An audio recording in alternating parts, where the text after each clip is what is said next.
Why are children's books important? Because books change lives. That's it. Books change lives. They do. They change lives. That's why they're important. And I'm not talking about last year's bestseller or this year's hot 600-page novel.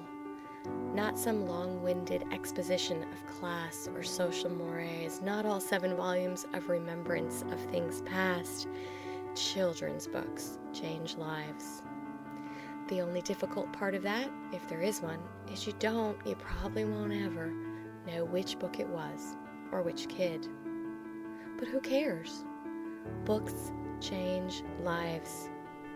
The former National Ambassador for Young People's Literature, Walter Dean Myers, said, "We all know we should eat right and we should exercise, but reading is treated as if it's this wonderful adjunct.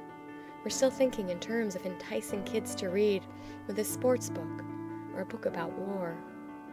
We're suggesting that they're missing something if they don't read, but actually, we're condemning kids to a lesser life. Reading is not optional." You heard that, right? Kids who don't read are condemned to living a lesser life. A lesser life. Because books change lives. They change lives always, always, always for the better. Children's books lift kids up. They empower them. They also keep kids grounded. Books are how children escape, and they're also how kids deal with staying where they are. Books show kids how to survive and also how to thrive. They introduce children to new people, to new ways of thinking and seeing. They take them places. Children's books are an opportunity for a greater life, not a lesser one. Books don't just help kids become who they're going to be. Books make them better. They just do. And kids who read make the world better. That's why children's books are important. Are they all created equal? No. There is such a thing as a good book.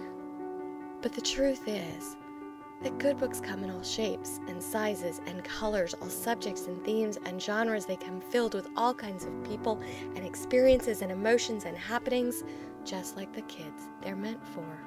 And all those different books filled with all those different things offer something to all the different children who read them. Something vital, something essential. Children's books enrich. They combine art and language in a way that is magical and timeless and relevant. Sometimes they also take children to another country or culture. But they always offer their readers potential, a chance, opportunity.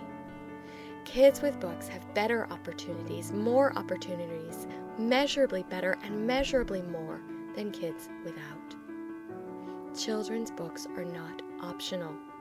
They matter. And getting those books to kids matters.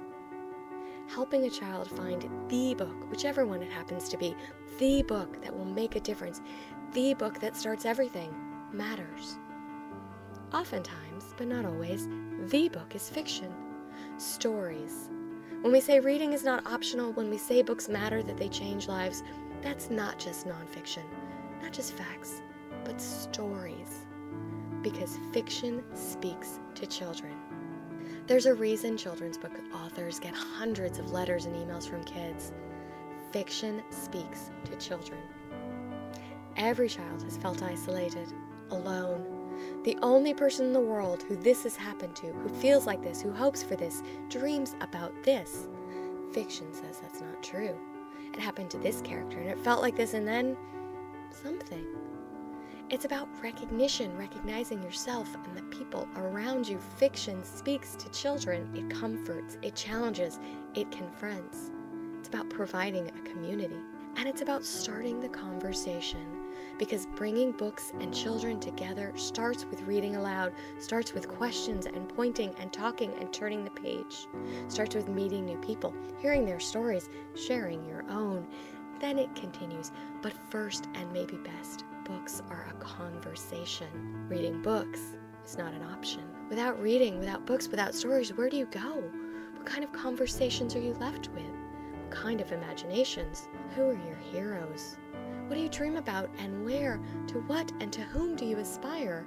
How do you learn to think outside the box, to create, to discover, to dream, except by being given the room to do so? Inside your head, within the pages of a book. Books have room, space. It's not about decoding, it's not just about literacy. That's just the first step. Children's books hold potential, the future. They're not an option. It all matters. This sentence, this title, this book. Maybe a children's book can't change the world, but it can change the reader's world. It does. And then who knows? That's why this is so important. Getting the right book to the right child, that's why being part of UBAM matters. Kids pick books because of the cover and because someone they know told them about it. Someone they know suggested it, recommended it, shared it. And it may be the one, the book. You might not know which book it is, which kid, but know with 100% certainty that you've done it. And you're going to do it again. Change a kid's world for the better. What kind of amazing job is that?